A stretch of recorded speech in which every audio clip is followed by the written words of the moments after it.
Hello, I'm Pete Bromley, member of the North Carolina chapter of the Wildlife Society. Today we're starting our interview series with celebrating our Wildlife Conservation Heritage Program, the COWCH program. I'm sitting on the couch. The feature of our first interview in this series is Bob Hazel, who has a long history of employment in the wildlife profession, particularly in North Carolina, and a wonderful perspective on what is going on and what went on in our wildlife history. I'm going to ask Bob a series of questions today, but most of the interview, of course, is going to be with Bob. So Bob, tell me briefly, to review, to start out, what were the positions you held in the wildlife profession in North Carolina, starting with your very first one and approximate dates? Okay, my first position was with the Wildlife Resources Commission, beginning February 1950, as what we called then a district game biologist. And I was assigned to a district, about a dozen counties, lived in Kinston, and had those surrounding counties in that part of the state. And the main job was to work with landowners and with the Soil Conservation Service and Extension Service on developing wildlife habitat, primarily for small game, with the emphasis being on quail. This was the primary duty. And from there, I transferred to Morganton, having come from the mountains. They wanted me to be the district biologist in District 8, with Morganton as the center, and to work with the game lands, what are now game lands, which at those times we called refuges, on national forest land, helping develop small game management practices for those.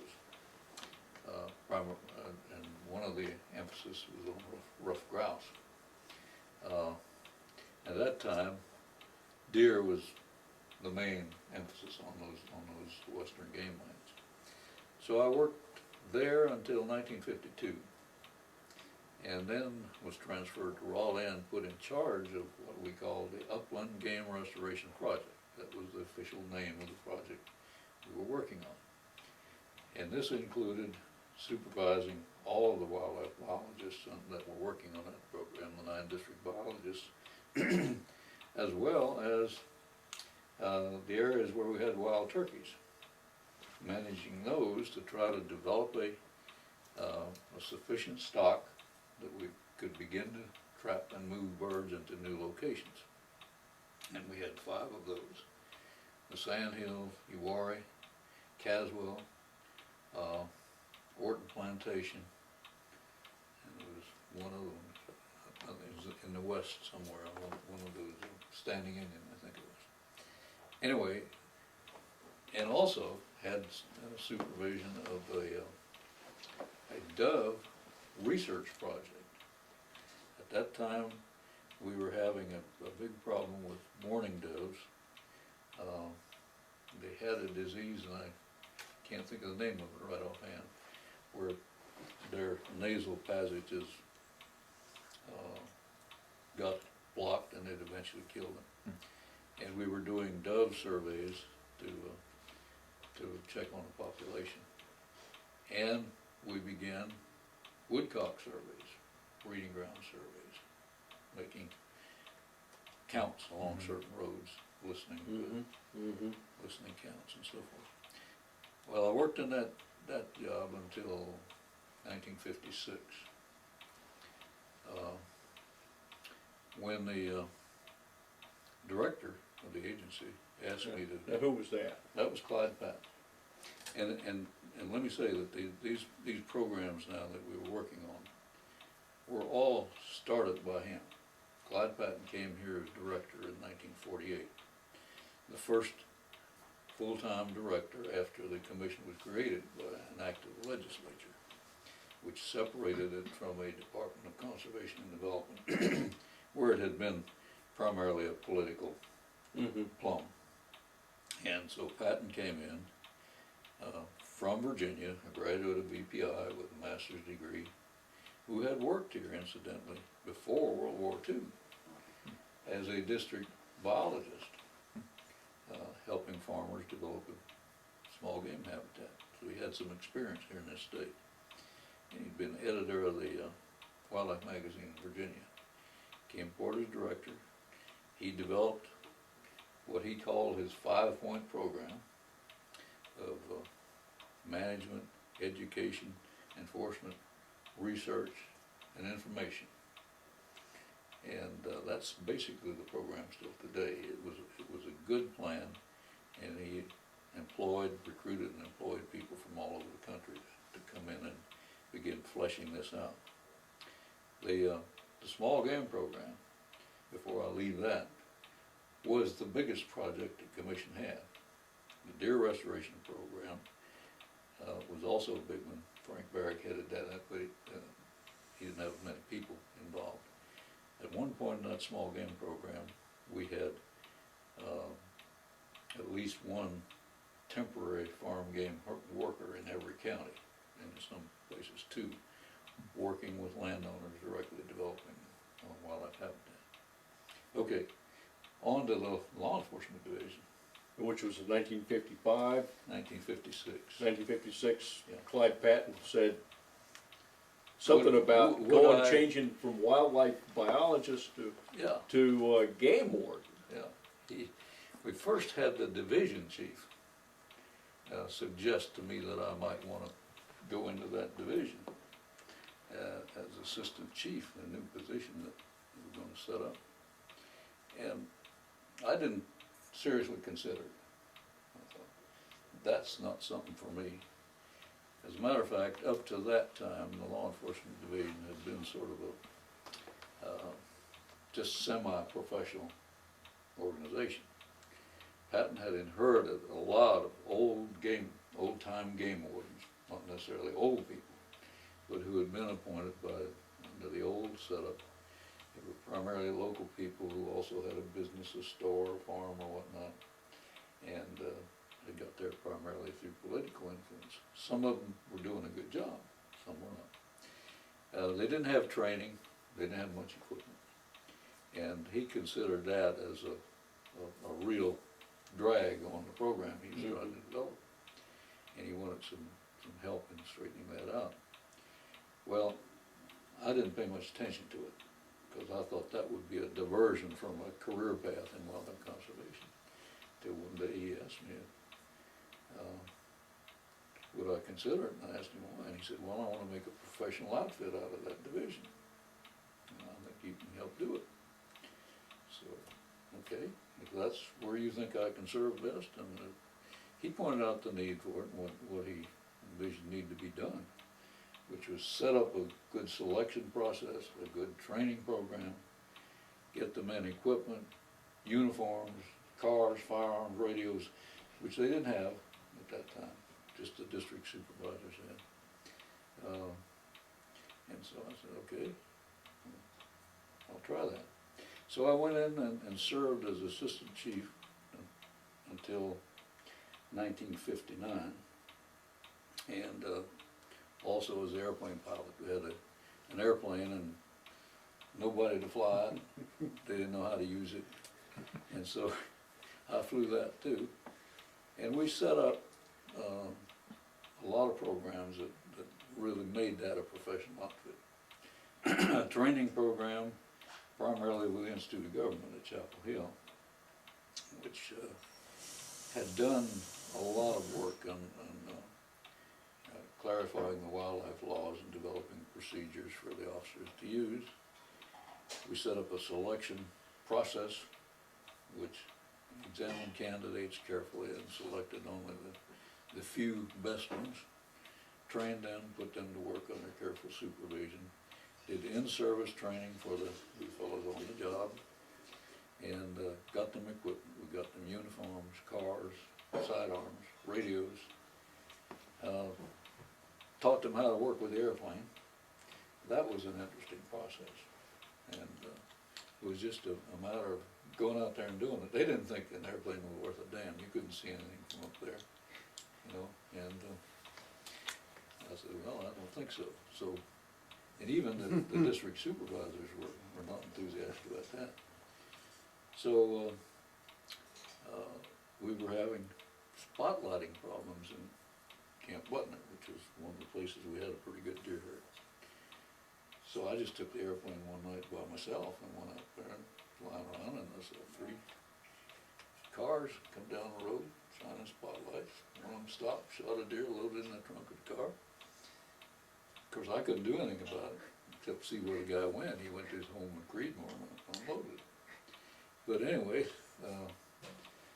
we began setting up details then, and we began catching people, including the Butner Police, several members of that department, the Highway Patrolman, among other folks, and learned how to use the airplane as an effective tool. In fact, we became the leaders in that all over the country, and we did a lot of daytime work with it. Typically take a county and get about 4 cars with 2 officers in each car and just begin flying around and checking out all the activity. Sure. Be amazing how many cases you made that way. And what it did was showed a lot of the officers, particularly these older fellows, that where they thought they knew what was going on, they didn't have the slightest idea. We had one officer in Alamance County who insisted I could do more good sitting here by the telephone, because everybody calls me and I know exactly what's going on, and I can't get nothing in that car riding around. Well, we decided to check that out, so we took the airplane up there. We got 4 cars, 2 men in each car, and this was during the hunting season, just going field by field, patch of woods by woods. Everything we'd find, we'd send them in and check.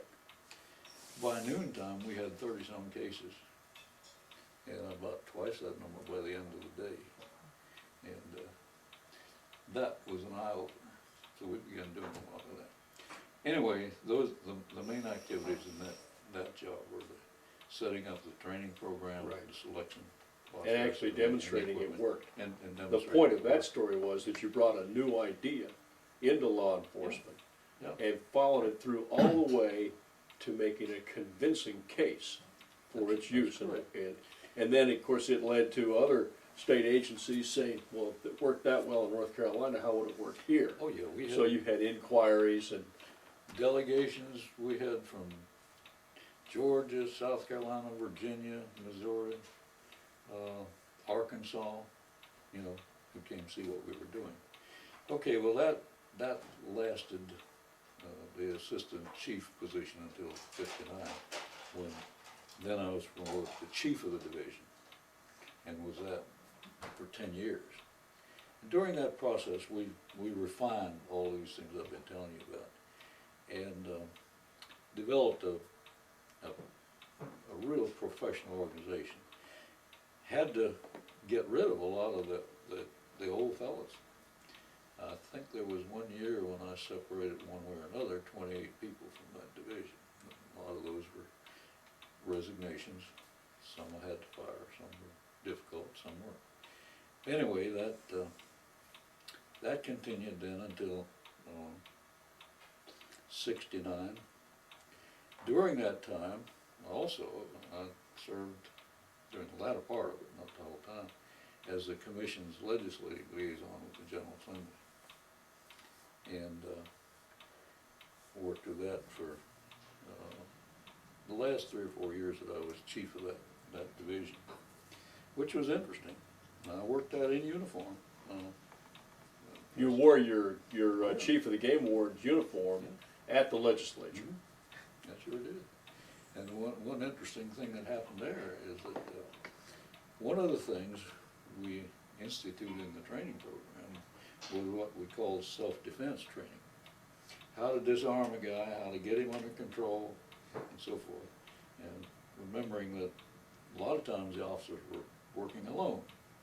They had to know how to do that. And so we did this at the Institute of Government in Chapel Hill. And it was not real popular with some of the older officers.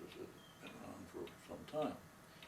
One of those happened to be from Johnson County, where the senator who was chairing the Wildlife Committee also lived.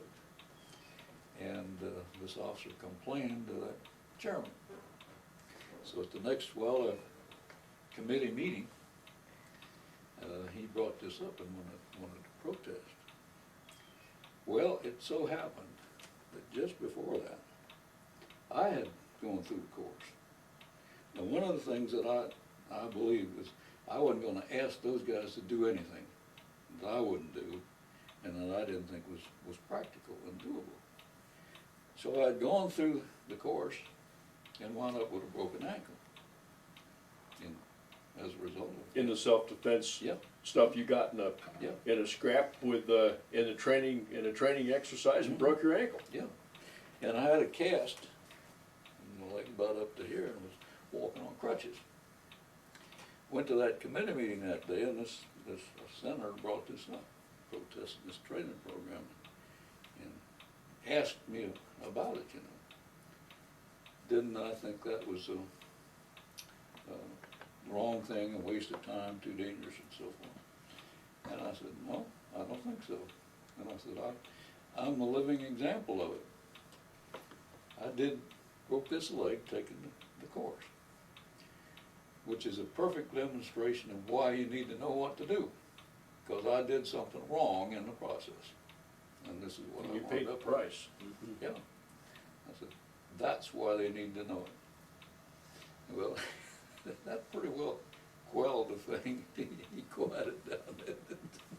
But anyway, just a kind of a little sideline of some of the things that happened. So now that was your chief of wildlife law enforcement. Mhm. But at some point now things changed again for you. And about when did you move from chief to the next position in the agency? In '69. In '69? And at that point, they added a second position of assistant director. During the time I was in the law enforcement division, we had an assistant director. Patton was the director, and Eugene Schwall was the assistant director. He was concerned primarily with handling personnel matters, finance matters, Yeah, the license system, you know, those administrative things. right. We didn't really have a person from the director's office who could monitor all the field programs. And so Patton set up a position of assistant director in charge of field operations. And he asked me to take that, and I did, and I served in that until 1976, at which time I became director. Patton had been there, I think, 28 years at that point, and he wasn't ready to retire, but the commission felt that he was. They bantered back and forth a couple of years, and one of them tried to take his position unsuccessfully, a commission member then. Tried to become director, didn't work, backfired, but anyway, they finally put enough pressure on Patton that he decided to retire, and then at the last minute relented, and they fired him and put me in that position. So that's Not exactly the way you'd start. You No, would like not to be the way I appointed wanted it. director. but anyway, I served that in that position until February 1980, when I had 30 years to the day with the Wildlife Commission, and retired. And we may get into the politics of that, but so you really held a variety of positions in the Wildlife Commission, starting as a district biologist for small game programs, or emphasis on small game, going to law enforcement, going to in charge of operations of the commission, fisheries, wildlife, law enforcement, education, the whole thing, field operations. And then you were executive director for a number of years. And in 1980, you retired from that, but you didn't stop working in the profession. No, So that's correct. You did a couple of things. One, in the short term, I know, you went and became a dookie. Mm-hmm. Tell us about that, Okay. of all things. Well, let me just comment on the variety of positions that I served with the Wildlife Commission. I don't know of anybody that had the opportunity for that broad an experience, and I really appreciate that. Right. That was just fortunate, and it just happened. Not that anything I engineered, I just happened to be in the right place. But I had always thought that when I finished a career with Wildlife Commission, that 30 years would be about enough. After seeing what happened to Patton too, he sort of ran out of steam in that position. That I would like to be associated with the university, faculty position. And I had voiced this a number of times. Folks at NC State were aware of that. And as a matter of fact, I had Dick Hamilton and I had set up a course out there and taught it for a couple of years at State. So when the word got out that I was retiring, the dean of the School of Forestry and Environmental Science, I think they called it that time at Duke, called me and said, "Hey, wouldn't you come over here and teach us a course in wildlife management? We don't have any. We got all forestry courses and all that stuff, but we don't do anything in wildlife." So I said, okay. And I did that. And I enlisted Frank Barrick's help in setting it up and helping to teach it. And we did that for 3 years. Well, I was involved in it for 2 years. I guess that was it. And we set up a course which was primarily, I think it was for all graduate students. And it worked out pretty well. It was a popular course. And we taught them, it was a practical course of how to deal with problems and people in real world situations. It was not so much theory as how do you do this and so forth. And in the meantime, NC State asked me to come out there and fill in for Andy Weber, who had been in the Wildlife Extension wildlife position in forestry. And he was on leave, temporary leave in Washington, helping set up a new program there in wildlife management. He and Jim Miller were the two primary operators in that. And Andy decided to go and stay. But he hadn't made up his mind yet. His position was vacant, and so they asked me to fill in. And I started doing that on a part-time basis at State. He finally decided to move on. And then they offered me a position at State, which I took. That meant I had to terminate the course at Duke, of course. Now you were at NC State as a professor in the wildlife extension job. Yeah, I went on as associate professor in the wildlife extension. We had an extension department in forestry at that time. Right. A separate department, which they do not now have, and which was not popular with the extension administration. But anyway, we did, and I served in that capacity then until 1987, at which time I hit 65 and decided to retire. Let me ask you a question about where all this came from. You're a native of Pennsylvania. I know many of us do. But how is it that you chose the wildlife profession, and what was your educational experience like, and how does that involve with, you're involved in World War II, so you could bring that up from, what happened, you're a farm boy in Pennsylvania, like many, dairy farming. When you graduated from high school, you went down the road to Penn State, and what did you study there, and how did that turn into a wildlife career? Well, my interest in wildlife has always been there. I was interested as a kid. My folks my dad wasn't a big hunter, but he did teach us kids how to hunt. And I hunted a good bit as a kid, like with the old .22 rifle I showed you. That was my squirrel and groundhog gun, you know. And then when this great uncle would come every summer, I would tag along with him. Now, he hiked all over those mountains. And he was a real naturalist and outdoor, and a big grouse hunter. And I learned a lot from him. And so I had this natural interest in the outdoors and wildlife growing up there on the farm.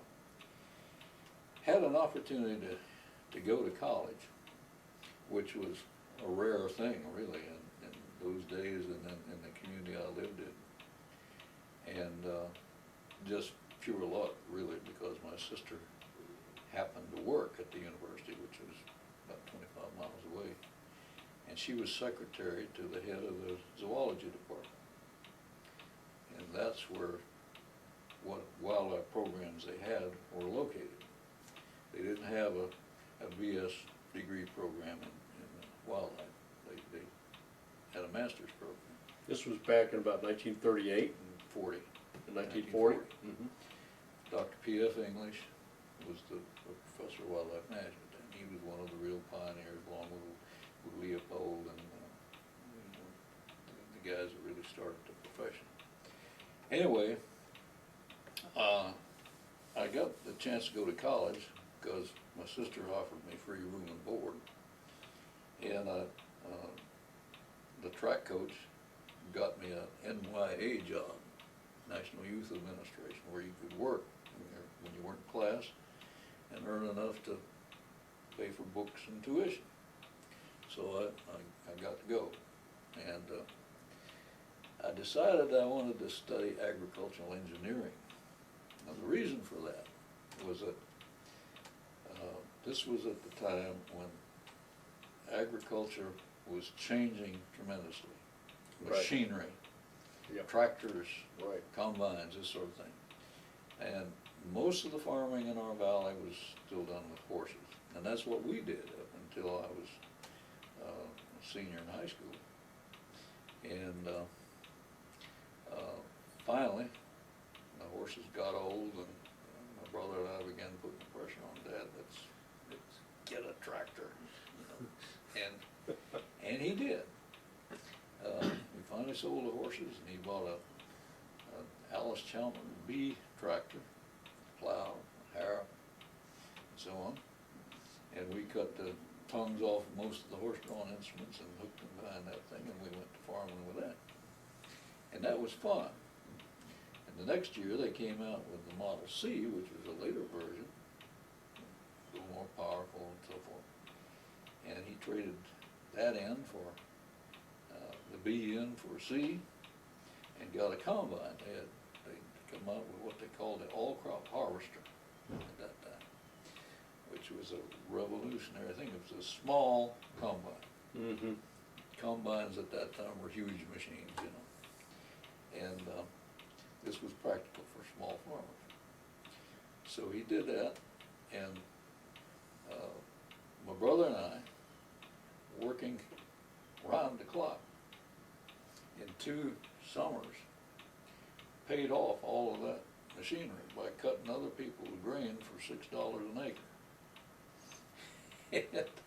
And we were kind of showing the rest of the valley how to farm.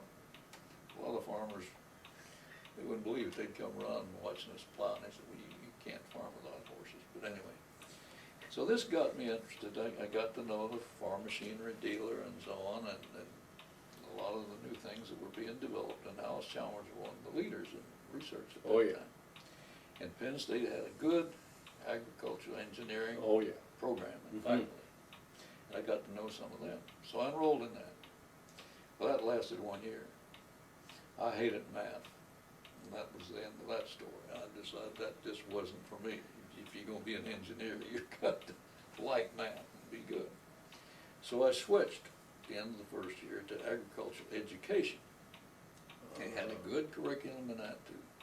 Well, that was primarily training vocational ag teachers in school, county agent. Mm-hmm. And I thought I might like that.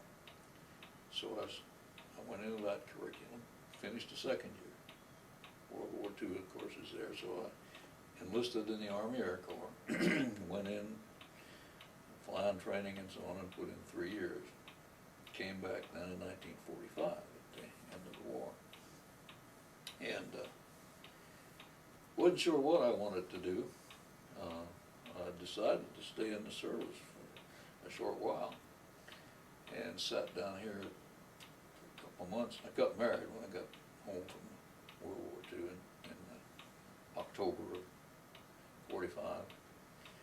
And then, down in Seymour Johnson Field, where our group was supposed to reassemble, we'd been slated to come back, get leave, go to Okinawa and take part in the invasion of Japan. Well, of course, the A-bomb ended the war. So the group disbanded. And down here at Seymour Johnson waiting for an assignment till almost Christmas time, nothing to do, and heck with that. I stayed in the reserve and got discharged and went home. And then debated what I wanted to do. My brother decided that he'd like to go to college, and so I said, well, I'll take the farm. Dad was getting old then, and so on. Well, my brother went 1 week and decided that wasn't for him. He liked farming better, so he came back. And I went and re-enrolled at Penn State, starting with the spring semester in '46. And in the meantime, I'd gotten interested in this wildlife program, mainly through my sister telling me what was going on up there, all the interesting things that Dr. English and his students were doing and so on. And I talked with him a little bit about it and decided, hey, that's really what I'd like to pursue. Well, we plotted out the best strategy to get there, and that was go ahead and finish your degree in ag education. Take enough courses that you can qualify for the graduate school in zoology. And fortunately in ag ed you had a lot of electives. So I was able to do that. I took a lot of zoology courses and forestry courses and so forth. I got my BS in ag education and was offered a number of positions there, one of which was teaching at the high school near home.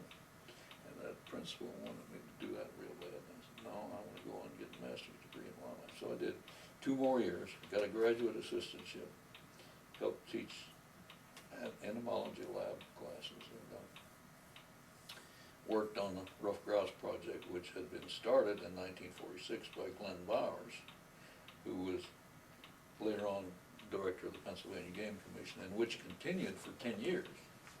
That study went through one of the cycles, the grouse cycles, which are more pronounced, of course, up in that country. And each student had it for 2 years. I had it for the second 2 years of that study. And during that time, took enough courses that I could have, with I think about 5 or 6 more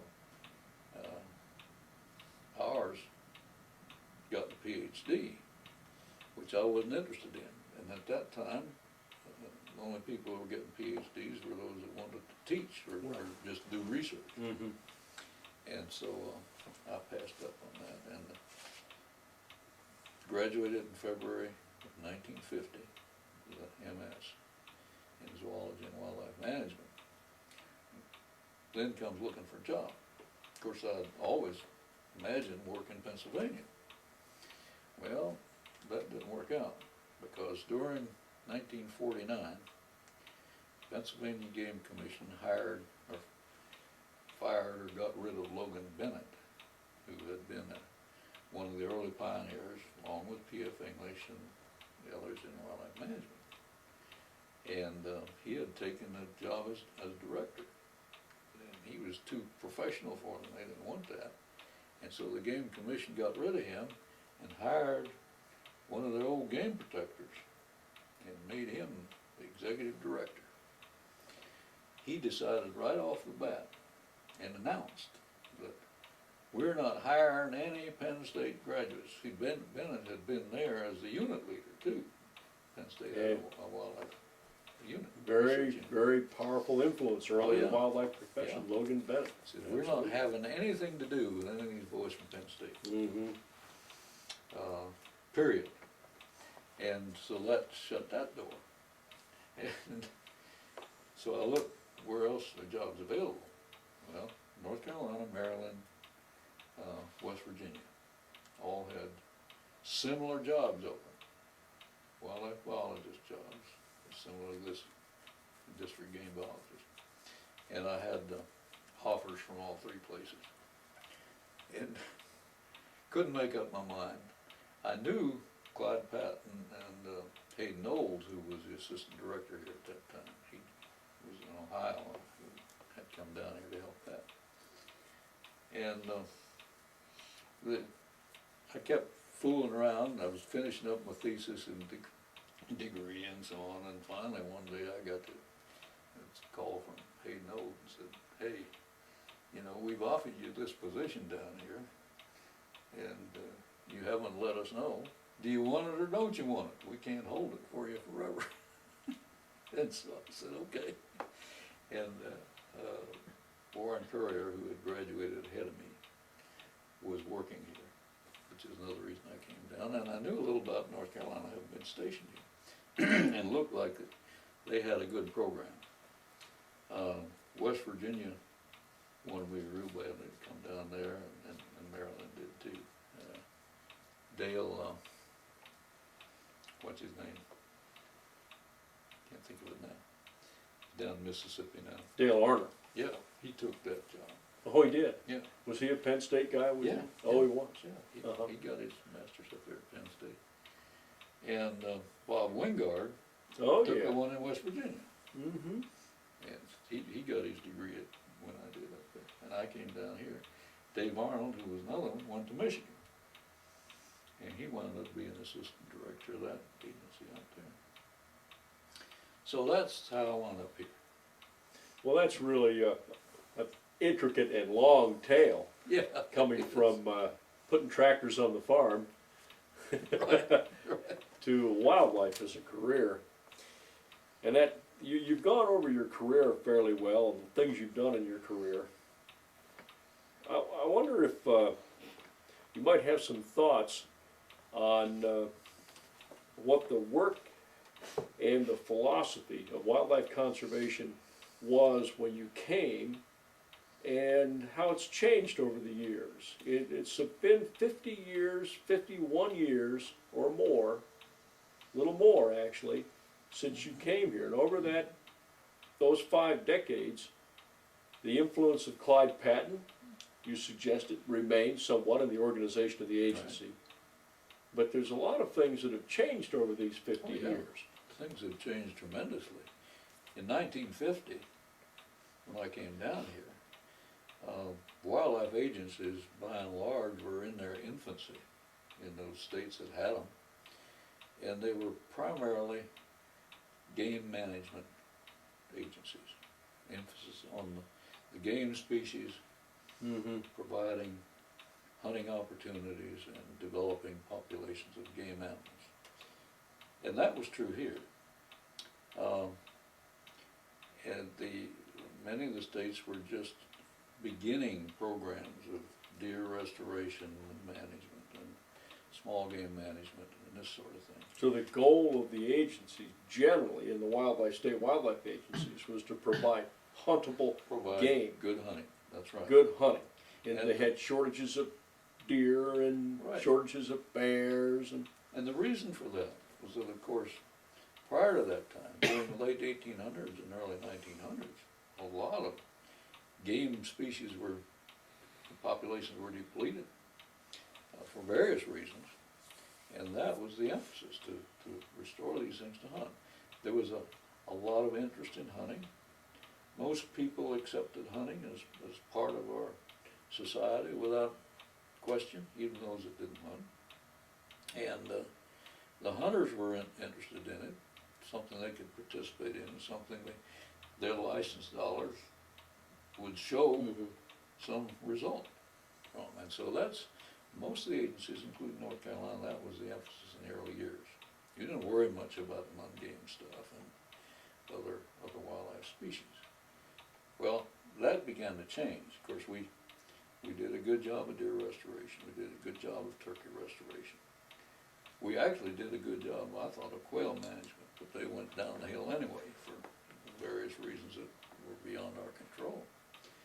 But the emphasis then in the agency began to broaden. You began to get interested in endangered species and non-game species. North Carolina couldn't handle that. Our law didn't cover those things. or didn't give us enough authority to manage them. Mm-hmm. The term wildlife included them, but the management authority that was spelled out in the law didn't really let us do anything about it. And of course, then you had the national efforts, the laws that were passed on non-game and endangered species, which sort of put the pressure on. In 1973. That's right. And we were already trying to deal with that. And so we were faced with a proposition where we had to make some major changes in the law, and this is one of the things I got very heavily involved in with the Right. legislature. We rewrote the entire game law. Now that was in North Carolina. 1977, I think, wasn't it? When the statutes were It finally revised. passed in 1977. Right. It took several sessions of the legislature, and it got very controversial. Now, the Institute of Government was our main help in that. Dexter Watts, who was the man that worked with us closely at that time, he and Cliff Bumgarner, who also worked over there and had been with the commission for a while in the early 50s, did a complete rewrite, 100 and some pages in that bill. And this, of course, it's tough to get anything that size through the General Assembly, and particularly when it's wildlife, because wildlife's always controversial. So we wound up in a big hassle with the fox hunters. That delayed it a year or two, and so on. But we finally got it rewritten so that we had authority to set up a non-game endangered species program, and we did that. And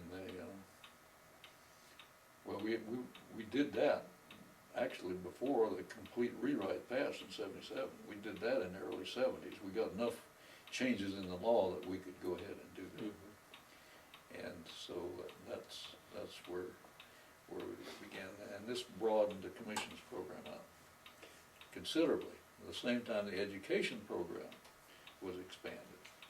In the early 50s, the education program was one magazine, 2 traveling education specialists. One was a woman from Johnson County named Lunette Barber, and the other one was a fellow by the name of Bill Hammond, and a division chief and a secretary. That was the education division in the early days. And you look at it now, and of course all of that was desirable and necessary. So there was a lot of additional emphasis on that. Public relations became a much more important thing. You didn't worry too much about that in the early days, as long as the hunters approved, you know. And you had a very strong figure early in the conservation program in Clyde Patton. That's right. I'm sure that he knew all the reporters and all the newspaper people, and he did the talking for the agency. That was his philosophy on the education program. Have a good magazine and good press relations. He'd recite those 2 things time and time again. And that's all you needed. And a good legislative liaison. That kept you in good stead there, see. Well, let's take a break here. Okay. And get a drink of water. And John, turn it off, and we'll just take a break and review what we've been and how much time we have left. Good. Water, something. Bob's been talking steady for... Well, hello again. We're getting back with our interview with Bob Hazel on July the 18th, the year 2001.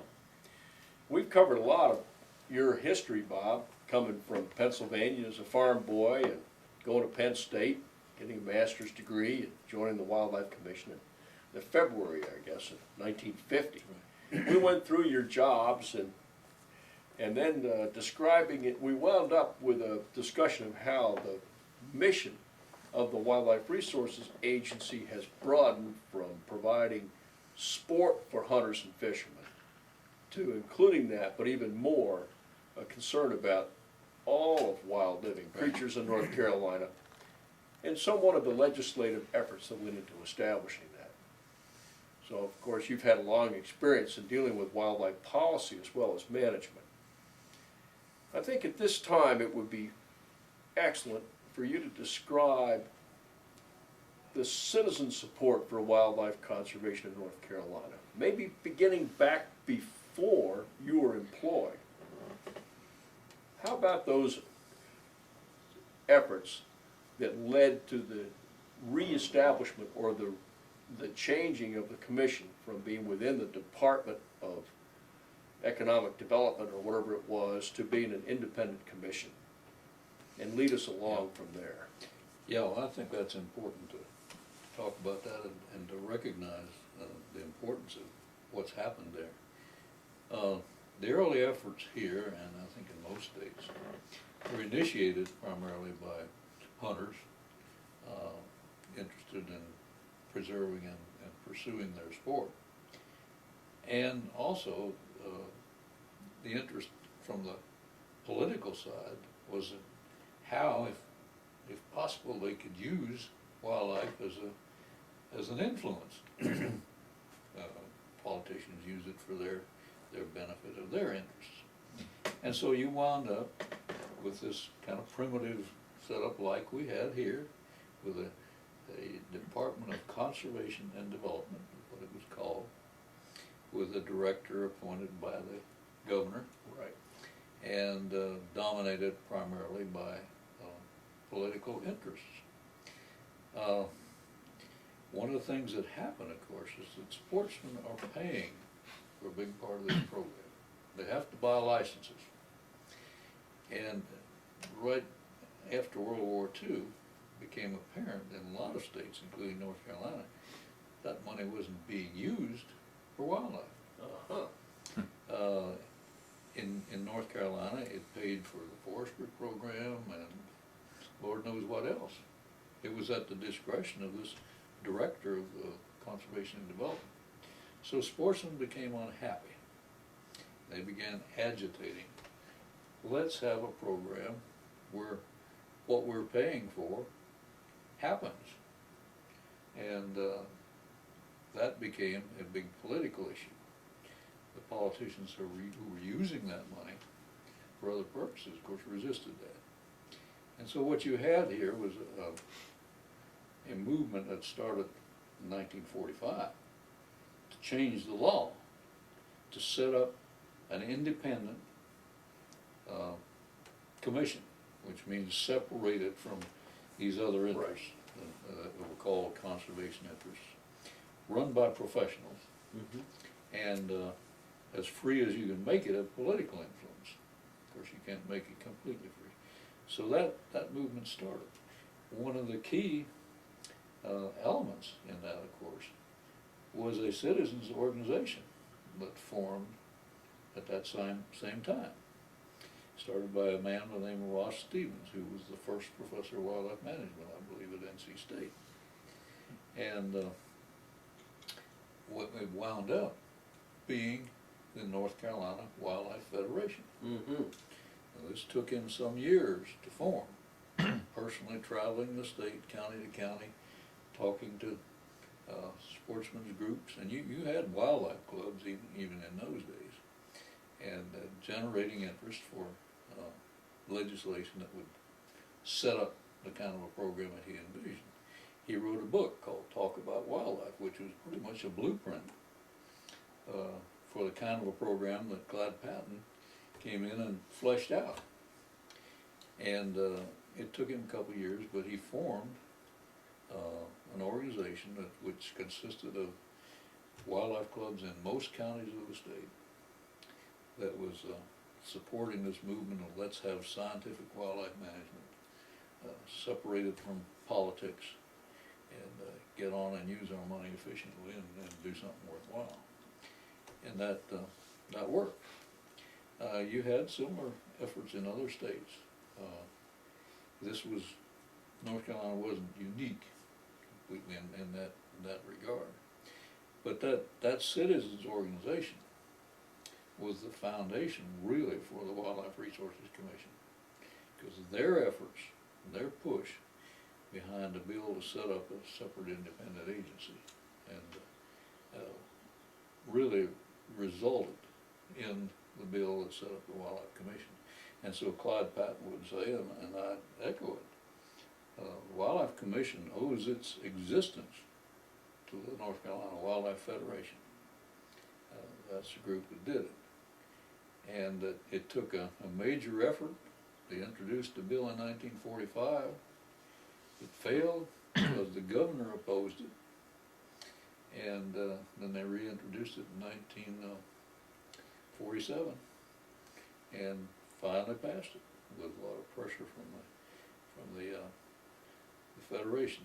And what you had in those days, and this still existed when I came to work here in 1950, was that there were key people in almost every county who had good connections with politicians, the right kind of politicians who were interested in doing something constructive and had influence with them. And they used that. When I came to work, Clyde Patton gave me a list written out on a yellow pad, key people in my district. These are the people now you need to get to know and use them. And they won't be using their influence for selfish reasons. They're supporting the program, and that worked that way. And that influence was so strong that during the 50s and into the 60s, the influence of the Wildlife Federation was so strong that politicians generally were just hands off. In fact, I heard one of them say, "Boy, if it's a wildlife program, I don't want to have anything to do with that. That's just trouble if we mess with that, you know." And they would tend to listen to what does the Wildlife Commission and the Wildlife Federation want. They finally lost a lot of that clout in the late 60s and early 70s, when there began to be some dissatisfaction on some of the hunting groups that wanted things that the commission couldn't do, that weren't scientifically sound and so forth, and began pressuring politicians. And you finally had a governor that decided he wanted to take over the program, and did. And so Now, who was that? well, that was Jim Hunt. Oh, in his first term of governor, when he first came in. he wanted this independent wildlife agency operating without direct That's right. executive input really got to him, didn't it? Jim Hunt came into office with an ambition to really just run state government. He had a program to redo every state agency to get control of it, and he did that, and he did it by passing laws. He had a lot of influence with the General Assembly that would change the commission, usually add more members, so that he could appoint more new people to it and so on. And that was the way he got control of it. The Wildlife Commission was the last one he got, and it was a terrific fight. That bill failed a number of times and finally was revived in the last days of the 1977 session, and passed by putting terrific pressure on the lieutenant governor to release the bill. He was holding the thing hostage. But anyway, the aim was, and he would say it, get control of state government. And I talked with him personally when I was director in his office a number of times about legislation that we were trying to pass that wouldn't go anywhere because we weren't doing things he wanted to do, like hiring people and fixing cases and that sort of thing. And he told me, you know, those agencies over which I have control are going. You know, They're going to have the there's your support they message. need, That's right. right? And his legislative aide stands up in a legislative committee meeting and says the Wildlife Commission is so independent, it thinks it reports only to God, and sometimes there's a question about that. That's a quote. That's right. So anyway, the influence of politics is there. And with some governors, with most of the governors, we got good commission appointments, people who were genuinely interested in it and who didn't have a selfish motive. But with Jim Hunt, the attitude is different, and it has affected the program, I think, negatively. Still a good program, but that's one of these hampering influence that like Clyde Patton used to say, if you can let your professionals do what they know to do and are trained to do, you can have a great program. If you can remove those constraints that keep them from doing that. And these political things can be either way. They can be support to help you do what you want, or they can be hindrances. And in recent years, I think the commission has been hampered some by that, and not the fault of the professional staff, not necessarily the fault of the commission members who are instructed when they go in there, you do what so-and-so says. But that's a fact of life. You live in a political world, and all wildlife agencies and other agencies have to deal with that. You can't just wipe it away. You have to deal with it. And Speaking of how to deal with influences beyond the management of the expression of professional skills and abilities, this is an opportune moment to turn our conversation here today around the start of the North Carolina chapter of the Wildlife Society. Mm-hmm. And how it came to be, how your involvement, what was your involvement as this began, and what do you see as the role of the wildlife chapter in professional work in wildlife conservation? Okay.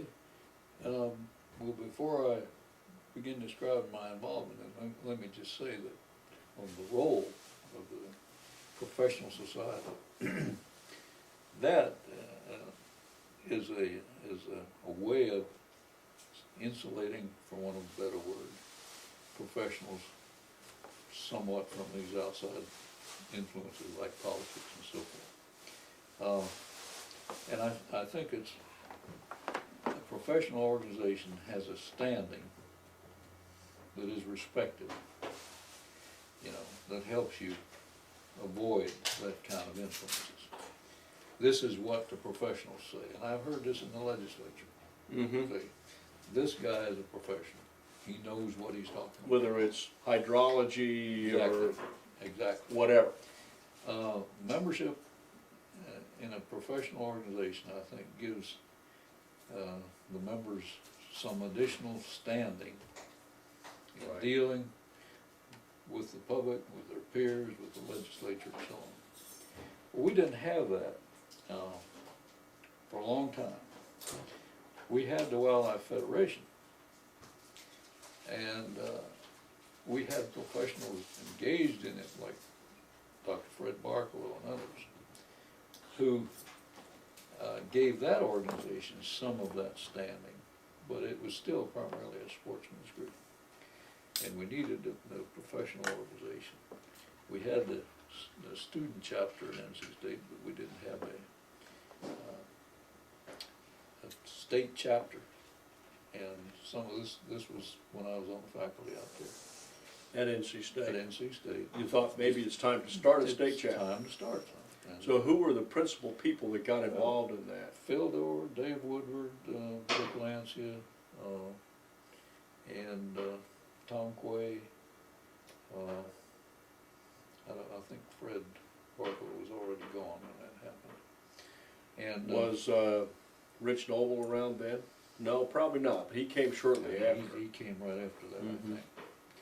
And there were some of the Wildlife Commission employees who thought that would be a good idea too. Although they didn't get encouragement from the administration down. They were discouraged, as a matter of fact. Anyway, those were the people who started, and we put together and formed a chapter. Good, well, we'll stop right there. Okay. And turn it off. And we'll deliver.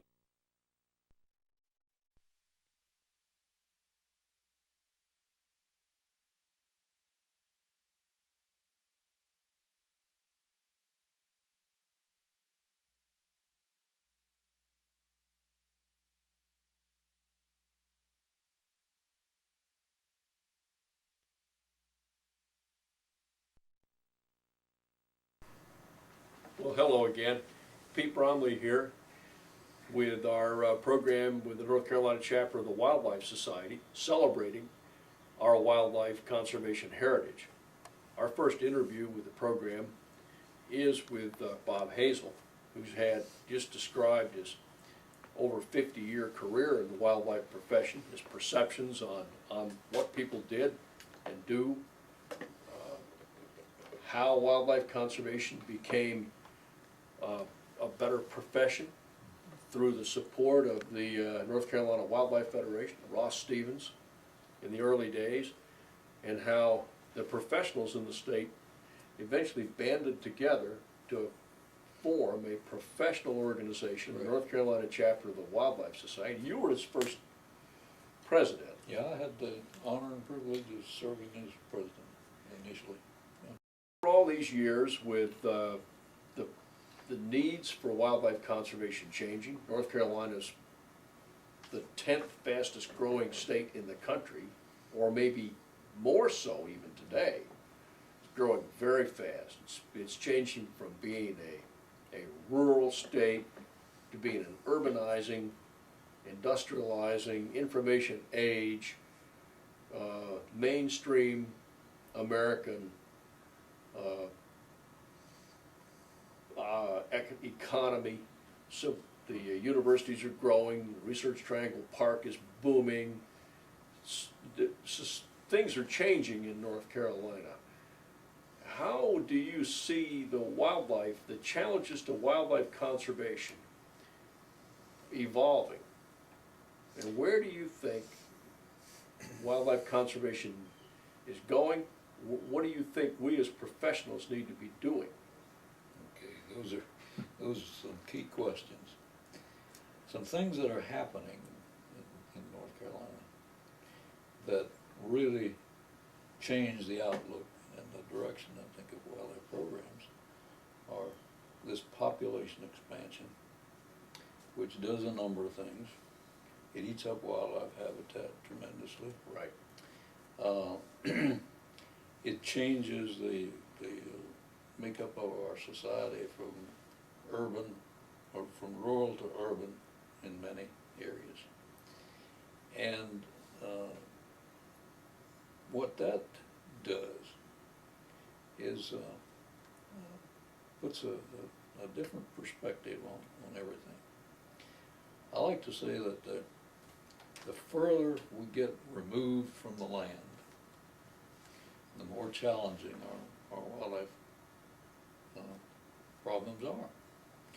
Because people don't grow up anymore with that basic understanding of how things work out there on the ground.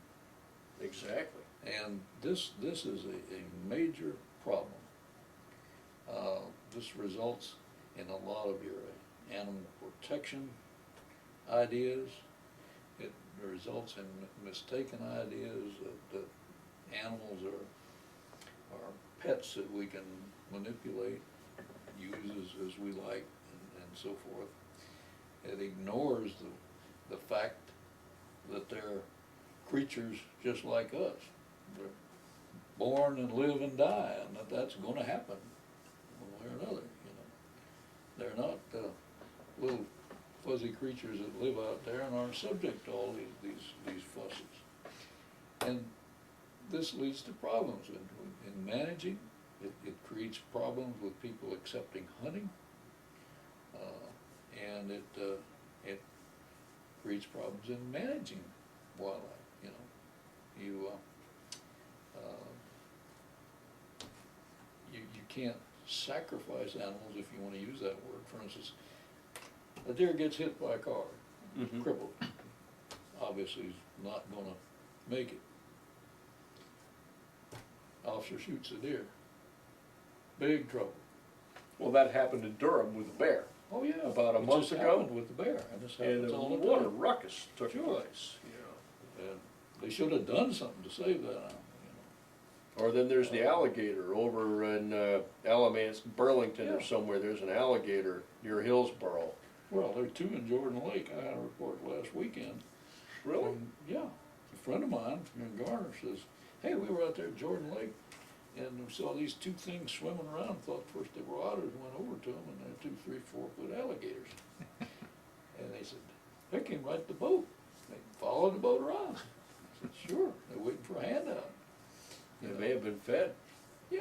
People may have been throwing Somebody fish. turned loose probably, and they're waiting for a chicken or a damn fish or something, like that. And, so the next question is, well, aren't they dangerous, and shouldn't something be done about them, and so forth? And I explained to them, they're probably somebody's pets, gotten illegally, want to get rid of them, they got too big, and he's not gonna call the wildlife people, because he might get ticketed, so Right. take them out and dump them in the lake. Then they get to be a curiosity, and people start feeding them, and that just aggravates the problem. So, there you go. So anyway, I called Roger LaQuire, Chief of Enforcement Division, next morning, told him, he said, well, we'll quietly slip out there and see if we can catch him and move him. But this is the kind of stuff you get now when people don't understand how nature works and the place of wildlife. So I think that's one of our big problems.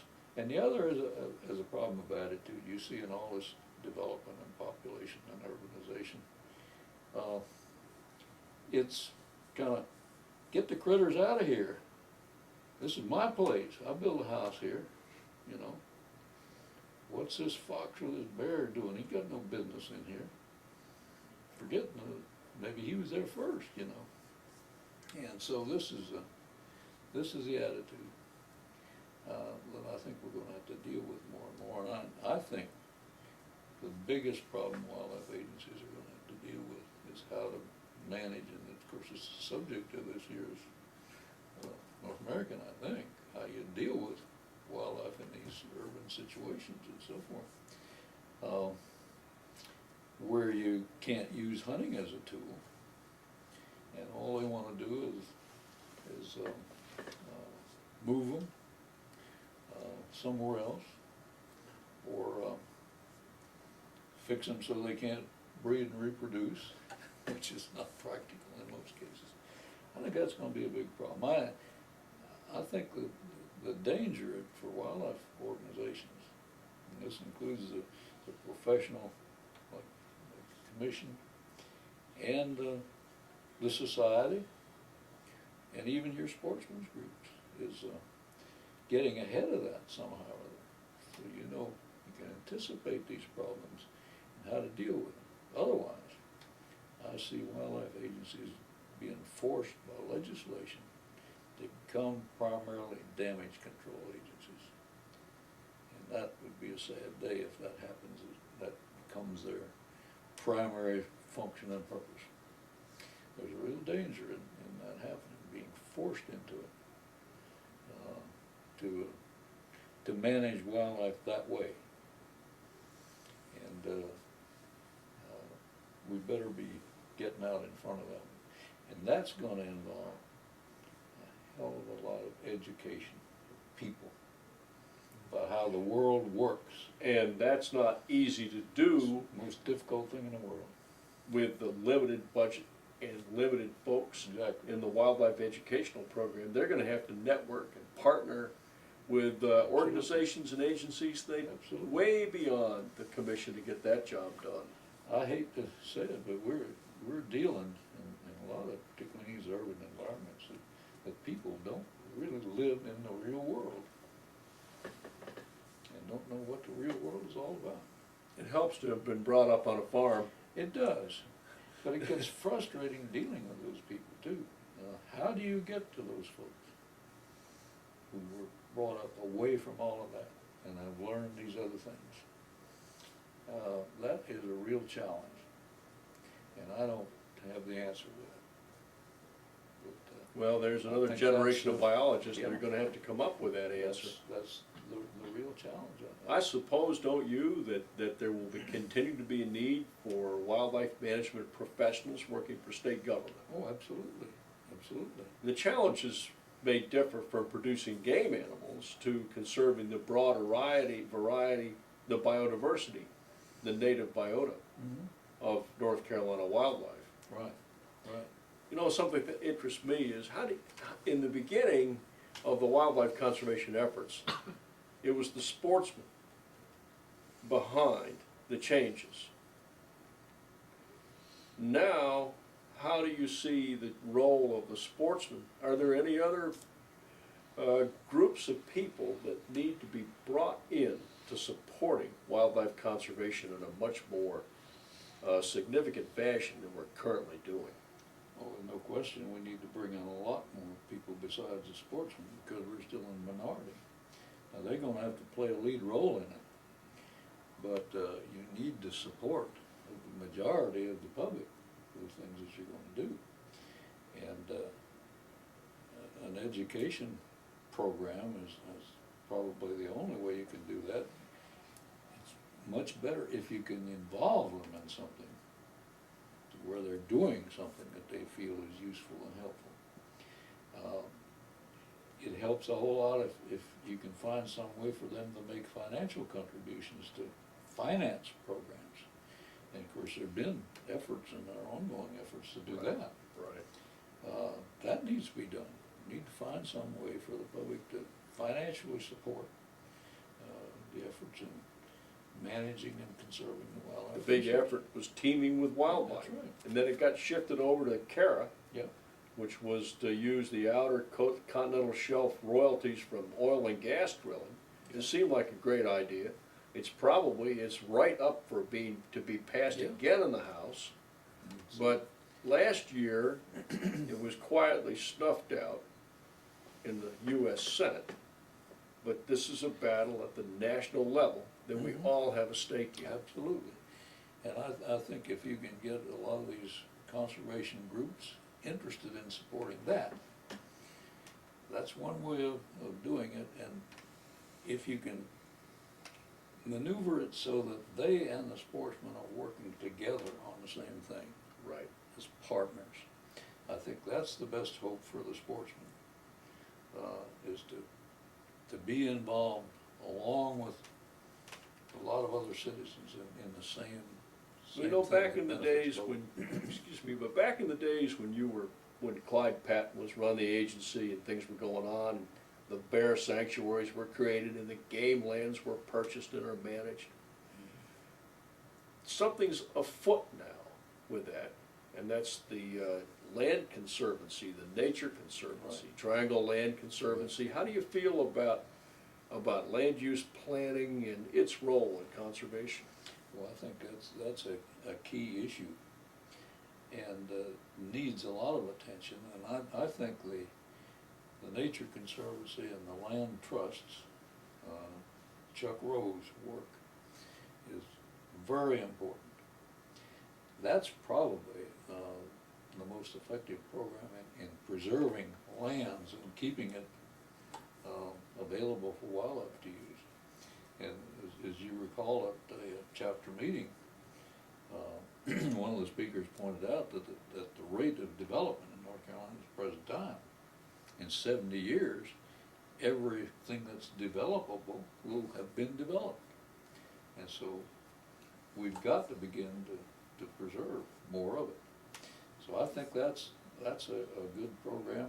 The farmland, the buyout program where they buy the development interest or pay the farmer for the development interest is a good thing.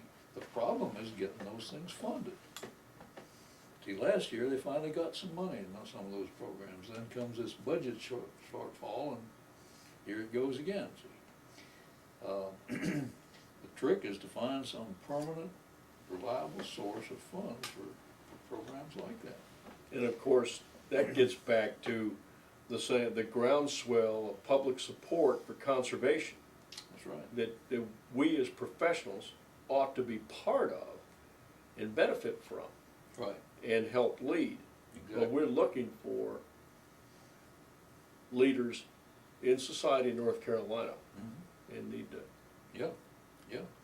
Well, I see the professional society as one of the key leaders in all of this stuff we're talking about. And one thing that bothers me a little bit is that we have professional members of our society who still think that's not my role, public relations and so on. You know, I'm managing the critters and so forth, but I don't wanna be dealing with the public. I've had members of our chapter who went down to the legislature one time to a committee meeting and came back and said, oh, I don't want any more of that, you know, that. And my response is, well, you better get used to it, that's the thing we're gonna have to do more of, you know. But anyway, I think that the professional society has to play a big role in it.